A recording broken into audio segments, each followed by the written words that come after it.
This is Undaunted.Life, a man's podcast. I'm your host, Kyle Thompson. Let's get into it. For the church, the skies are growing dark in the west, but the sky is not falling in. In fact, this is a great time to be a Christian. I know that it may not look like that. From terrorist attacks to racial injustice to political chaos to an increasingly secular world that seems to have lost its moral center, we find ourselves in some unique and challenging times. Fear runs rampant across our cultural landscape, and especially, and increasingly, fear sits in the pews of our churches. Talk to most Christians or read most Christian blogs and social media streams, and it's clear that the church isn't what it was. Or rather, it isn't where it was. What do I mean? Bernie Sanders will explain for me. In spring 2017, the Vermont senator, who came closer than anyone expected to winning the Democratic nomination for U.S. president in 2016, discovered that Russell Vogt, deputy director of the Office of Management and Budget, holds to the Orthodox Christian belief on salvation, and that, therefore, he believes that Muslims are, quote, condemned. Here is what Sanders said in Vogt's Senate confirmation hearing. It is hateful. It is Islamophobic. And it is an insult to over 1 billion Muslims throughout the world. This country, since its inception, has struggled, sometimes with great pain, to overcome discrimination of all forms. We must not go backwards. Welcome to the Age of Unbelief. Unless you want to place your head in the sand and leave it there, there's no denying the fact that fewer and fewer people are claiming to be Christians throughout the West, and that Christians are losing social status in favor, more and more, almost by the day. For those in the United States, we're seeing Christian America pass away right before our eyes. Our one nation under God doesn't look and feel the same way anymore. Many European nations are way downstream from there. It is the end of the age of Christendom. Whether it's legislation around issues such as gay marriage and transgender identities, or the debate around what religious liberty really is and whether it even matters, or the popularity of the new atheists like Richard Dawkins and Carl Sagan, or just the way our neighbors and coworkers look at us, even if we mention that we agree with what Christ said about salvation, relationships, or truth, we're in a new era. It was one thing to move toward a pluralistic society where we lived among those who looked and thought differently than us, and who believed differently than us on some of our close-held beliefs. Now, that's not good enough. We're currently experiencing the intolerance of intolerance. Hopefully you catch the hypocrisy in that. Christians with traditional convictions and understandings of sexuality and marriage are seen as bigots. Churches are being viewed as hate groups. Our beliefs are, Bernie says and millions of others think, hateful. Our positions are, Bernie says and millions of others think, backwards. Welcome to the age of unbelief. What are we going to do in it? I believe we can thrive. Really.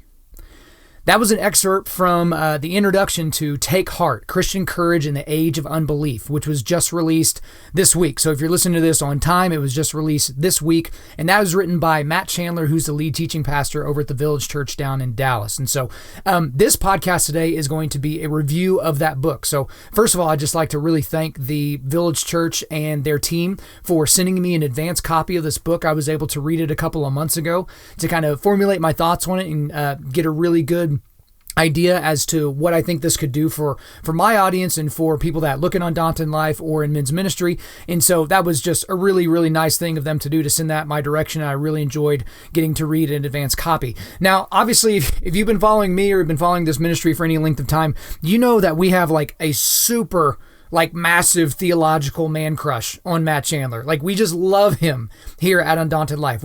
We love what he's about. We love what he stands for. We love the fire that he preaches with. We love how he speaks about truth, even in the face of just this kind of the moral, pluralistic, kind of ridiculous, even countercultural Christian culture that we see where everything's just kind of up in the air and you can just believe whatever you want. We like that Matt Chandler kind of sticks it out and stays true. And I mean, if you know Matt Chandler's story, the guy should be dead. He should have died of brain cancer years ago. And so it's almost as if this guy has a new lease on life and he preaches every single week like it's his last sermon. And I know a lot of people kind of say that about different people, like, oh, he's playing this like it's his last game, and she's doing this like it's her last time ever in the boardroom. But I really mean it. And if you've been listening to his sermons for any length of time, or especially for years and years as I have, you'll know that to be true. But this book goes into a lot of different directions. I mean, really, even in the very beginning of the book, you're going to look at stats about the decline of Christianity in the West, the decline of Christian thinking in America overall. And so it really is going to go into a lot of these areas, but it's going to be a very, very hopeful read for most of us. So, I mean, first of all, if you can see the cover, which, we'll include a link to the Amazon link, the cover is super dope. We love the cover. Obviously, we love lions here at Undaunted.Life. We like to focus on the Lion of Judah, so the fact that there's a lion on the cover, it's as if it was written for us only, which was amazing. But what is this book about? And I could have gone into my own little synopsis, and I'll kind of do a little bit of that later, but I'm just going to read directly from the Amazon description because I think this is a very apt and obviously a very appropriate description. So here's what it reads on Amazon. Christendom is dead, and that's a good thing. The Christian culture that has underpinned Western society for centuries has been eroded. We're now at the point where to disagree with people on issues such as marriage and sexuality is seen as hateful. Christians are no longer seen as honorable, but as bigots. But history testifies that the more people try to destroy Christianity, the more it grows.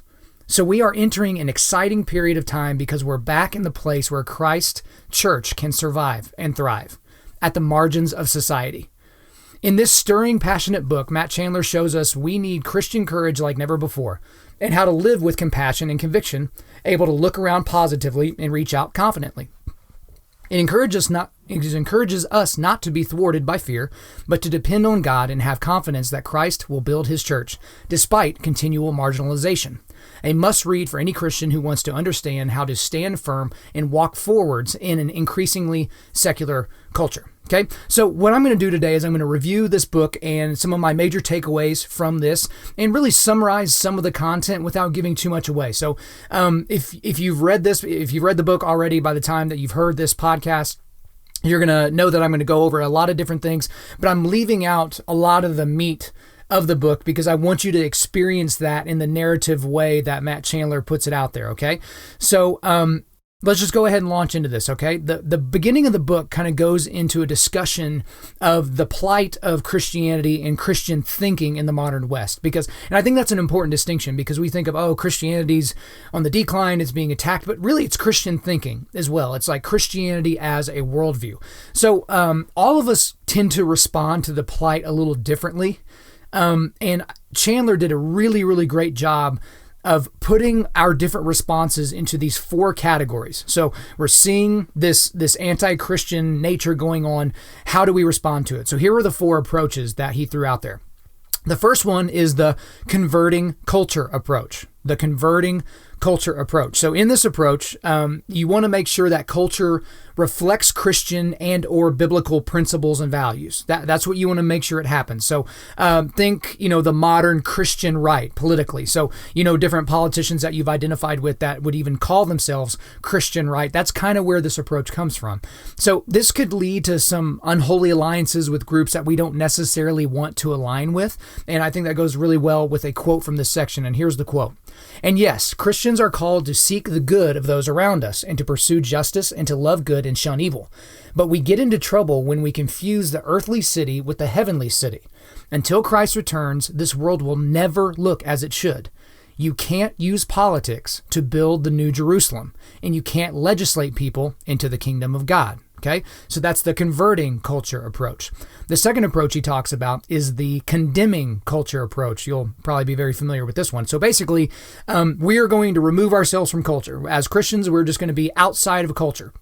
So we're going to get up on our high horse, we're going to point down at all the sinners and all the crazy folk, and we're just going to condemn them from our perch on high. That's kind of what we're going to do. So the Anabaptist movement, some of you may have heard of the Anabaptist movement, that has a lot of this condemning culture approach. There was a very popular book that came out called The Benedict Option, and it uses this approach. It basically calls it a strategic retreat. And so Chandler doesn't really dig this option very much. I think you can see for some obvious reasons, and here's a quote from this section talking about the condemning culture approach. So here we go. My concern is that, by itself, I just don't think the idea is all that biblical. We are to be the salt of the earth, as we see in Matthew 5, verse 13. And salt maintains its flavor while it is rubbed into the food it is being used to preserve. Not only that, salt spreads its flavor too. There comes a point where we have to actually get our hands dirty and show and share the good news of Christ. And proximity and relationships are essential to making that work. It requires involvement in the local community and in the public square. If God's Old Testament people could have called to seek the welfare of the city of Babylon during their exile from the homeland in Jeremiah 29:7, then we should be seeking the welfare of others too. After all, however ungodly your context, you are not in Babylon. Okay, so that's a really good summation of the condemning culture approach and some of the issues that you might have with that. So let's move on to the third approach. That's the consume culture approach. Okay, so this one is the most personally frustrating for me, especially inside the church. And you've heard me talk about this in other podcasts, and we'll certainly talk about that throughout future episodes. But basically, it's this idea that in order to stay relevant, I'm using air quotes right now, to stay relevant, we have to look like the rest of culture. Essentially do what they do, act how they act, to a degree, right? This approach tends to begin with good intentions, but it can so easily fall off the rails, right? And here's a quote from this section of the book that I think sums it up very nicely, okay? But the problem comes when we start to put too great a focus on culture to the neglect of the gospel, and that even goes for social justice. What happens is that we start to want the implications of the gospel more than we want the actual gospel. Those who take the consuming culture approach follow culture, first and foremost, before the Bible, neglecting and compromising on significant aspects of faith. These men and women begin to look more and more like the world and less like the church. When the voice of a culture and not the word of Christ is what governs the church, then it is no longer the church. It is just a social club of people desperately trying to keep up with the cultural fashion. Ironically, that's the quickest way to close your church. Why would anyone bother coming to a church that is indistinguishable from anything else? I think that is such a fantastic point. Like, he points out accurately that these first three approaches are all born out of fear, right? So if you're using the consume culture approach, the condemn culture approach, or the convert culture approach, those are all things that you're doing out of fear. That's how you're operating, right? And so there's a fourth approach, and that is the one that we need to take. And that's really what the whole of the book is about. And that's the courageous approach, okay? So the entirety of the book goes into a lot of different detail and spells out a lot of different ways that we can operate that kind of keep us out of those first three approaches, because it's really the courageous approach which is going to have the most positive in terms of outcomes. Because like I said, on those other three, those are things that can have positive outcomes, but they are not wholly positive, W-H-O-L-L-Y, positive. They're just not wholly positive, whereas the courageous approach has the most positivity possible throughout it. Okay. And one of the things that he does early in the book that I think is very, very important for us is he takes a look at Christendom. Okay. And even saying we're living in the twilight of that period. Right. And so this is basically Christianity being at the forefront of culture. That's what Christendom is, right? And we've all kind of lived in different points like this. So, I'm a younger guy, but for even some of you folks that are a little bit older listening to this podcast, you have experienced times where Christianity was really at the forefront of culture, that our politics was downstream of Judeo-Christian thought. You know what I mean? But you got to really look at it this way. The first 1,000 years of Christian history was crazy. You've heard me talk about the book Tried by Fire a lot, but in 1,000 years, it was just an unconceivable way that Christianity grew because we were basically going from every conceivable world power was trying to stamp out Christianity, especially the Roman Empire, and then we became the most widely accepted religion on the planet in a relatively short period of time. Like that's pretty incredible. That speaks to the truth of the gospel and to the gospel accounts that we see in the New Testament. But there were a lot of changes that happened in the church because of Christendom, because Christianity did have such a high status in most people's brains. And so Matt Chandler actually goes into detail on 4 of the ways that the church has changed. So I'm going to go over those right now. One of the first ways that the church changed was as Christendom formed, you began to get what was considered to be a Christian civilization. For lack of a better way to put it. So it was essentially binary. It was basically Christendom versus, the heathens and the barbarians. That's how he puts it in the book.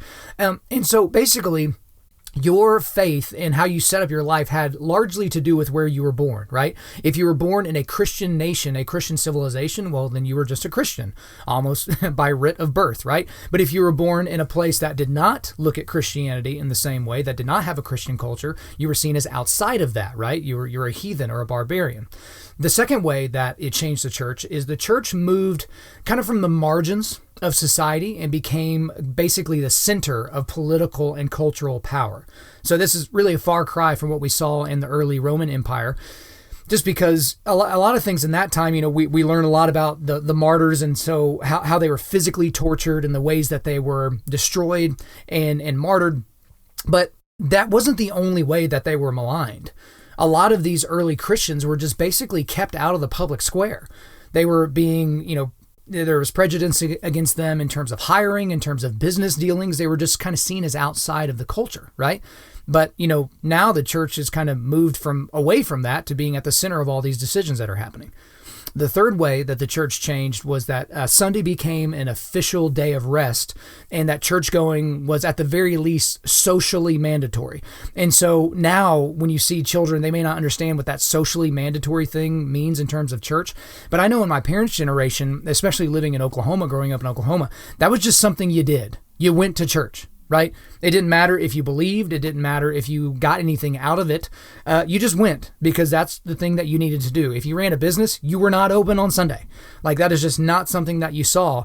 It was just it was seen as a very sacrilegious type of a thing and anti-cultural at the time. And the fourth way you saw the church change was Christendom changed the way churches worked.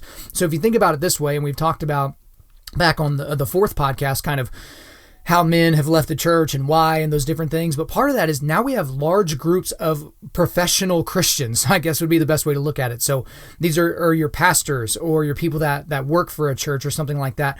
They are professional Christians. And that was something that would kind of be considered ridiculous. If you talk to people that were from the first few centuries, it would be ridiculous for them to think that, oh, there are people that just get paid to do this. So I don't need to share the gospel with people because there are people that do this for a living. It's kind of an interesting thing. But he goes from Christendom and kind of what that's done and how that's kind of gone through history and what it's done to modern Christianity and the modern church. And then he talks about how the Enlightenment really began to disrupt Christendom, okay? So the Enlightenment happened during the 18th century, and it was basically a movement started by philosophers and these free thinkers. And essentially, this is really distilling it down, and it's oversimplifying it, but I'm doing that on purpose. Man kind of became the center of the universe. Like, the individual person was the center of the universe. And so I'm going to read a section from the book where he goes into talking about the Enlightenment. So here we go. Given its emphasis on man as the center of life, the Enlightenment was the source of modern-day individualism, materialism, and consumerism. Each of these not only led people away from the church, but they also greatly influenced the church, both in the way people understand it and the way it operates. Basically, we began to see church from a consumerist point, as a place that exists to help us, to serve us, and to meet our needs, not as a place in which to be the body of Christ or to worship God. So rather than the church being something we give our lives to, it became another option on the great and ever-growing menu of life and leisure choices. Maybe we do it, maybe we don't. Devotion to the gathering of God's people and the worship of God's name became an add-on to the rest of life. And unfortunately, churches have fed into this consumeristic, individualistic model of faith. Sermon series and books seem to be less about the character and nature of God and, well, the actual Bible, and more about the ways that we can improve or better our lives. There's been a shift from orienting our lives around God and His story by orienting God around our life stories. It's what Christian Smith dubbed moralistic therapeutic deism. It is religion of trying to be good people so that we can feel good about ourselves. And God's name is mentioned here and there, and He's really somewhere in the distance. What ends up happening is that the local church enters a competitive marketplace against other churches. Rather than being on mission and longing to see people come to know Christ, we just reshuffle the deck of Christians in a given city. These things just get out of hand, and our churches start to look more and more like the world and less like Christ. It's getting to the point where you show up, push a button on your chair, and someone brings you a mocha to drink. Then at the end of the performance, because that's what it is, you basically pick up your kids at main event. I'm exaggerating, of course, but not much. I think this is a very important part of the book here. And you talk about what you see in the modern day church, and you've heard me say it a bunch. It's these TED Talks with Bible verses. That's what we're getting now. And again, I don't mean to sound like an old curmudgeon that's like, we need to go back to the way it was. What's with all this dang rock music? Like, it's not one of those types of things. But it's enlightened thought from the Enlightenment that has basically caused what we're seeing now. And then, yes, the church landscape has become a marketplace, and I'm not immune to it either. I mean, you go to a church, and then all of a sudden a church, stops meeting your needs, right? Have you ever heard someone say that, or even yourself say that? Oh, it's just not really meeting my needs right now, and I wish the music was better, and I wish the sermon content was better. Like, I've heard myself say all those things. That's been created by a little bit by Christendom being kind of taken down piece by piece via the Enlightenment, and it's caused churches to move in that direction. And so the interesting thing that he talks about in the book is that Christianity is now going back to the margins of society. It's spent literally centuries as kind of being the forefront, the central hinge point for a lot of people, a lot of decision making, a lot of legislative ventures. But now it's moving back to the margins. And one of the first examples that he looked at was a story about Chick-fil-A. So there was an interview that the current CEO and the son of the founder of Chick-fil-A, Dan Cathy, there was an interview that he did with a Christian publication. It was like a Christian magazine. And he was asked about his business model, and this was his response. This is Dan Cathy again, the CEO of Chick-fil-A. We are very much supportive of the family, the biblical definition of the family unit. We are a family-owned business, a family-led business, and we are married to our first wives. We give God thanks for that. We know it might not be popular with everyone, but thank the Lord we live in a country where we can share our values and operate on biblical principles. Not a whole lot going on right there, right? Again, this is a Christian that's being interviewed by a Christian for a Christian magazine, and none of that seems outside of the realm of acceptable doctrine, right? I mean, this is really, it's not that crazy of a statement. Like, this is not some sort of insane thing, but this went around and it made the rounds in all these different media venues, and it was seen as an outrageous thing for a modern human to say. Like, what does he mean we're talking about being married to our first wives? And what does he mean by the biblical definition of the family unit? And obviously, you're seen as a bigot, you're seen as all these different things. And so kind of, what, even in hindsight, I bet Dan Cathy wouldn't have done this. He had a follow-up interview. And even in the book, Matt Chandler says, probably not the best thing for you to do. Never do a follow-up interview. Try to maybe do something else. But he was asked about his views on marriage. So obviously this was, diving down a little bit deeper. And this is what Dan Cathy had to say about that. I think we are inviting God's judgment on our nation when we shake our fist at him and say, we know better than you as to what constitutes a marriage. I pray God's mercy on our generation that has such a prideful, arrogant attitude to think that we have the audacity to define what marriage is all about. There was extreme outrage to this. Okay, I can almost see where the outrage would come on this one. I can almost see it. It makes a little bit more sense. But still, if you're looking at it through the Christian lens and the Christian worldview, this is not beyond the pale, like, at all. This one doesn't even register. And this led to a lot of virtue signaling, which we talked about in the last podcast, but virtue signaling by politicians and by cities saying, we're not going to let you be a part of our city. Your values are not our values. And all these companies were kind of basically, look at us. We're so woke. We're so awesome. We're going to be anti-chicken sandwiches. And so what's funny about this story, well, I guess it's not really funny, is it actually affected me directly. Back in 2012, that's kind of when this story broke. I was working for Major League Baseball at the time. And whenever I was in college and different times, I worked with a company locally here in Edmond, Oklahoma, and they did a lot with the Chick-fil-A company and with Dan Cathy and with their foundation and all those different things. And so I kind of had an idea of who Dan Cathy was as a man, right? Not just as a business owner and someone who's the CEO of a very large corporation. But, it was just an interesting thing because I felt like I got to know this guy's heart. And so there was a day, and I'm trying to remember all the details, but there was basically a day where people were going to be boycotting Chick-fil-A, right? There were same-sex couples that were going up to the register and just basically making out at the register. They weren't even ordering or anything like that. They were picketing outside and basically just trying to disrupt business. And so people that were in support of Chick-fil-A, so a lot of Christians or people that were more so on the right politically, they were going to be, it was like National Buy a Chicken Sandwich from Chick-fil-A Day. Like, that's kind of what it ended up being. And so I'm woke up that morning, and a lot of what I did in my job had to do with Twitter and social media.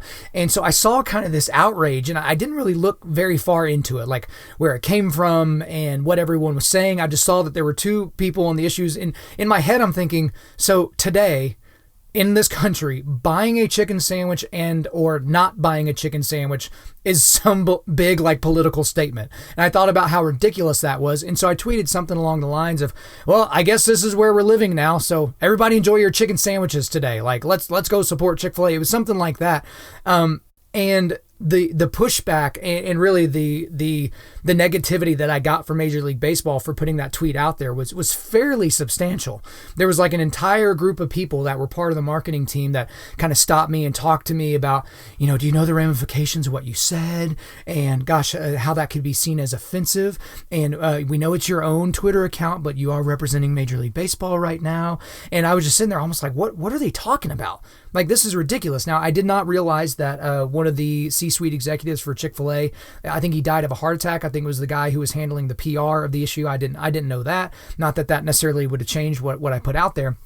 But it was just so interesting that I had to answer to all these people that, more so aligned with the atheist left. That's who these people I was working with is what they were talking about. And basically the idea that I would even hint at the fact that I supported the biblical definition of what a family is and what a marriage is was seen as abhorrent, like absolutely outside of culture and completely unacceptable. So it wasn't like this massive reprimand. I didn't have to take it down. I didn't have to issue an apology or anything like that. But it was almost like they were just, trying to school this poor little Oklahoman Christian and kind of bring him up to speed about how they do things in the Northeast. It was a very condescending thing. At the time, I was kind of confused by the whole thing, but now when I'm looking back on it, several years later, it was just like, what a stupid thing. What a stupid thing to even have to sit through when people say things like that. But that's one example of what we're seeing across the globe. And that's such a small example, but that's just one personally from my own life. And I'm sure you guys have your own stories. And I'm actually, interested to hear your stories. If you have something like that, where you feel as if you've been maligned by modern culture, go and shoot me an email, info@Undaunted.Life. Again, info@Undaunted.Life. I'd like to hear your story and, commiserate with you or at least understand what's going on around us. But the thing about it is, all the things that I've talked about up to this point. So we've got the Enlightenment and we've got everything that's happened with Christendom, the rise of which, and what we're seeing now in the fall. Because of all this, we pretty much get to the entire point of the book, the entire reason why Matt Chandler has written this book. And there are three things that he writes. This is towards the middle of the book that I think sums up where the book is going and why people should read it. And the first is that the church thrives on the margins. The church thrives on the margins, okay? So if you think back to the first several centuries of the Christian church, which again, if Jesus didn't exist, which we talked about on a past podcast and different things like that, there was no reason to believe that this could be a thing that would have survived. There's no reason to accept that there would have been so many people that were converting to this. And when Christianity was on the margins, it was healthy. It was very, very healthy. It was very gospel-centered and gospel-driven, okay? And the second reason that we are looking at this book and looking at it as a prescriptive way for us to live, essentially, is that it gives us a perspective required to see that Christendom was essentially a mirage. It's such an interesting point. I've never really heard it put that way. But Christendom was a mirage. Like this idea that somehow we had control over culture, that we had control over the world, that somehow, it's kind of ridiculous even to say it, that we didn't really need to depend on the triune God, that we didn't need to depend on that to affect culture.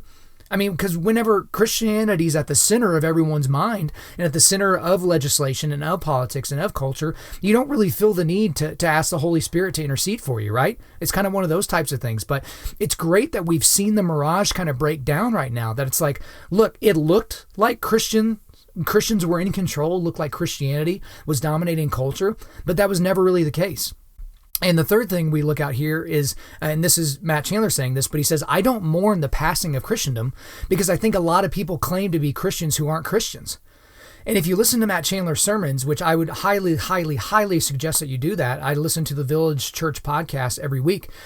He talks about this from time to time, about operating in Dallas. There's kind of this nominal Christianity where you're a Christian in name only, right? So someone asks you, hey, are you a believer? You just say yes instinctively because you were born in Texas, or because you were born in Oklahoma, or something like that. Or I went to a Baptist church as a little kid with my family.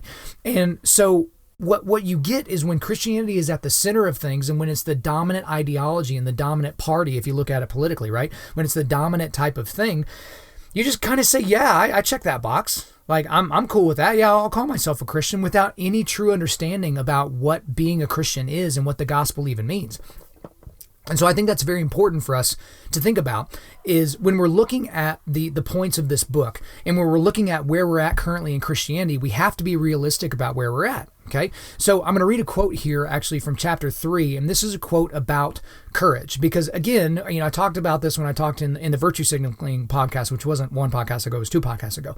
But in the Virtue Signaling podcast, when you're at the Academy Awards and you're sitting in a room full of a bunch of people that already think the way that you do, you are not courageous for saying things that they agree with, right? So if you're sitting there with a bunch of pro-abortion people and you say something that is very pro-abortion, that does not make you courageous. It makes you normal. There's nothing courageous about doing something like that.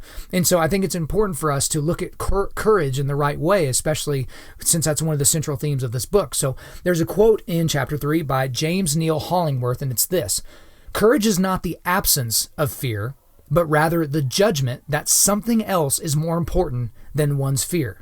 I'll read that again, okay? Courage is not the absence of fear, but rather the judgment of something else is more important than one's fear, right? We have to put our current circumstances in the right mind frame. We have to be logical. We have to be balanced, okay? There's so much in modern culture that we've confused what courage actually is, right?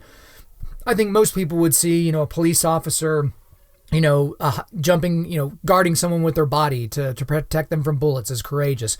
Firefighter running into a burning building to go and grab children and get them out of there, to get them to safety. Soldiers going into into war, basically running towards the sound of bullets. We see those things as courageous, right? But we have to look at it through the context of what we're doing as modern Christians, and are we operating in a courageous way? And that leads to a major point for us in chapter 4. And guys, this is the most Undaunted Life point in this book. It's just an incredible, incredible part of this book, and we just could not agree with it more. So I'm going to go ahead and read the quote here. "Yet it's an attribute that, when we know it, consider it, and believe it, will give us courage in this age of unbelief. It is the understanding that God is a warrior. This attribute of God has almost completely vanished today. When did you last hear a sermon on the warrior nature of our God? When we think about God, we tend to think about Nickelodeon, not HBO, about Disney, not Dunkirk. Without realizing it, we can end up with a Tinkerbell Jesus who has a bag of pixie dust, and all he does is sprinkle us with blessings. He never gets upset about anything. You can't do anything wrong. His sprinkle dust is there to help us understand that, yes, you really are amazing. Now, don't get me wrong, you cannot think too much about or appreciate too deeply the grace, mercy, long-suffering, patience, and kindness of the triune God. We must never neglect those attributes of God. God is not only a warrior, and this is only one way of thinking and speaking about him. Of course, he's more than a warrior, but he's not less. Make no mistake, the Bible does paint God as a warrior. The Lord is a man of war. The Lord is his name, from Exodus 15, verse 3. That is what makes this God so terrifying. Is he loving? Yes. Gracious? Yes. Merciful? Yes. Long-suffering? Absolutely. Tinkerbell? Not at all. Not at all. He is a warrior, and he fights for his people, and he wins. That is worth the book, guys. That little group of quotes alone, that is worth the price of admission, especially for us here at Undaunted Life. This stuff is why we love Chandler so much. He brings it, and he just brings the truth no matter how counter it is to you, no matter how it strikes you. Again, there is so much focus on the Lamb of God. And there's almost no mention of the Lion of Judah. We talk about this all the time. We are not saying that the Lamb of God is a bad thing to talk about. The reason why Undaunted.Life is here is because there's almost no mention of the Lamb of God. There's no mention of the warrior side of our Jesus, right? Again, I love the quote. He's more than a warrior, but he's not less. Stop trying to pussify Jesus. Like, that's not the way we need to understand our Savior. He is not less than a warrior. There's this idea that, you're just kind of a Neanderthal if you look at the warrior way too much. Like, it's ridiculous. And I love at the end of this quote, and he wins. He is a warrior and he fights for his people and he wins. In modern culture in 2018, winning is almost seen as a negative, right? As this negative in modern society, like we shouldn't even try to win, right? So capitalism, it's about winning. So like capitalism is evil. What if our child loses if we put them into a sport? What are we going to do? So what are we going to do? We're going to make sure they don't keep score at the flag football game. What if someone's left out? We're not going to have the kids pick teams because that's going to make the person that's picked last feel bad. Well, yeah, that's kind of the point. But there's just this idea that we can't even look at somebody that could win something. But that's what Jesus is. Jesus is a winner. He wins in the end. The triune God, it triumphs over evil. That's what we're living in. That's the story. That's the narrative that we're living in right now. And I just love the way that Matt Chandler pointed it out. It doesn't take some sort of deep exegetical knowledge of the scriptures to understand what he's saying is absolutely true. Again, I like how he says it, Tinkerbell Jesus. That's hilarious. I normally say boyfriend Jesus, so I might have to steal that from him. But that's what we think about Jesus now. He's Tinkerbell. He's like a genie, right? We just, rub the bottle or rub the lamp, and then he's just going to pop out. All right, what do you need? I'm your Jesus. I'm here for you. And if you're just like, oh, I just need to cuddle right now. I just need you to help me. I just need you to protect me. It's just like, can we depend on the warrior Jesus a little bit too? Can we even just talk about him? Again, we're going to talk about him, and we would encourage all of you to do the same. We would encourage you to talk to your pastors about talking about those things. I say these things always to challenge you guys. Why do you only hear about the Lamb of God in the modern day church? Where's the Lion of Judah? I love that Matt Chandler goes into this, okay? And now we have to look at, going further into the book, it's the reality of how this plays out in culture. Okay, so there's a quote in there from a British pastor and evangelist named Rico Tice. And here's the quote. There is increasing hostility to the gospel message, but there is something else going on too. There is also increased hunger. The same rising tide of secularism and materialism that rejects truth claims and is offended by absolute moral standards is proving to be an empty and hollow way to live. You're more and more likely to find people quietly hungering for the content of the gospel, even as our culture teaches them to be hostile towards it.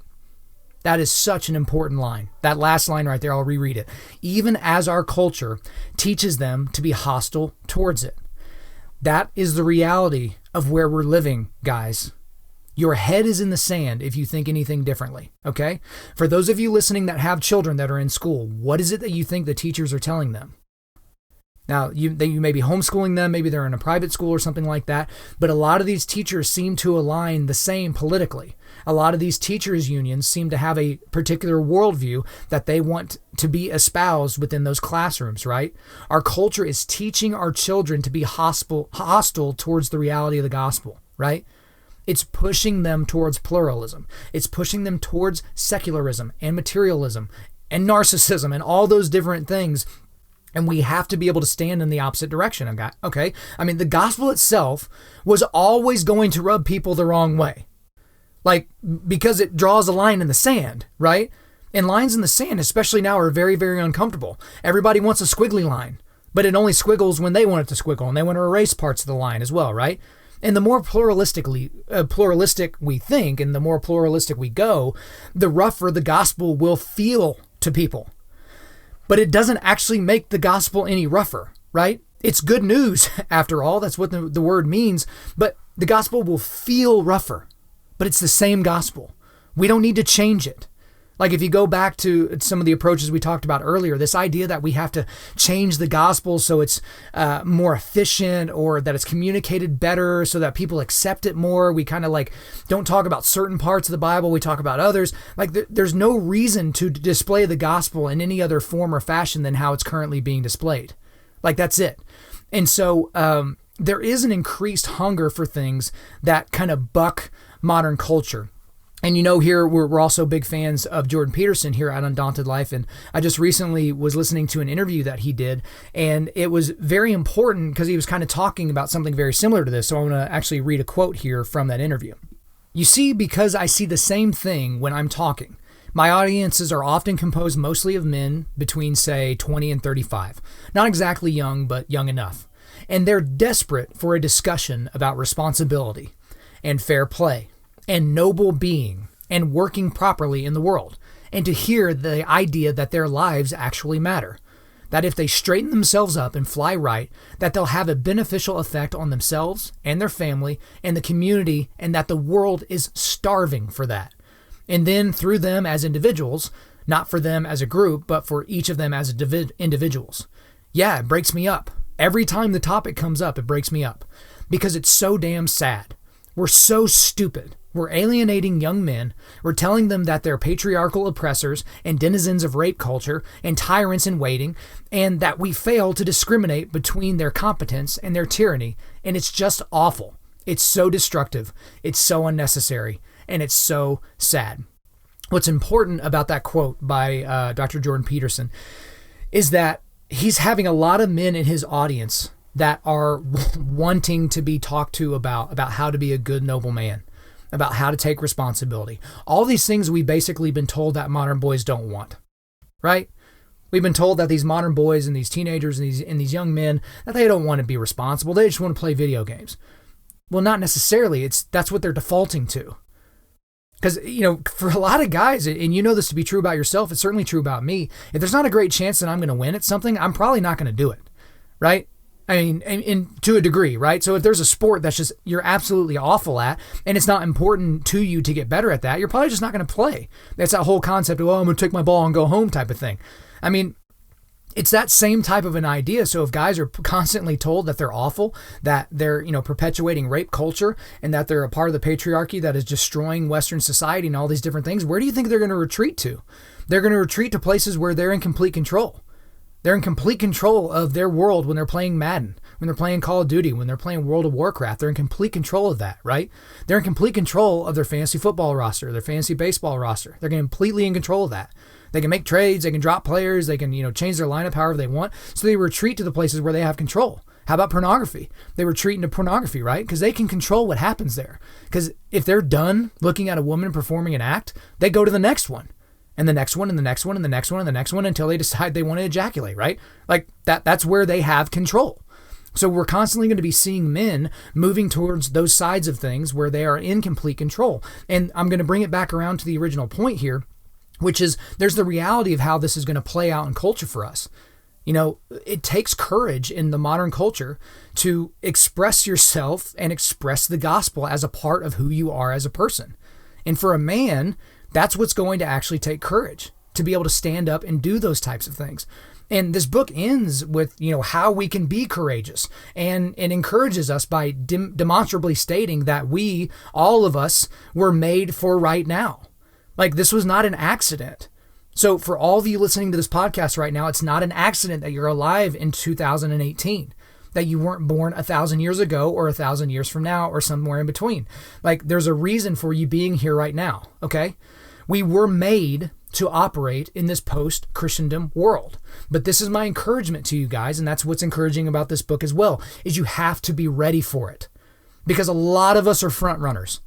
And some of you are even going to bucket the idea that I would bring that up, but a lot of us operate as front runners. We are very, very happy when our team is routing the other team. We get really uncomfortable when our team's getting smashed, right?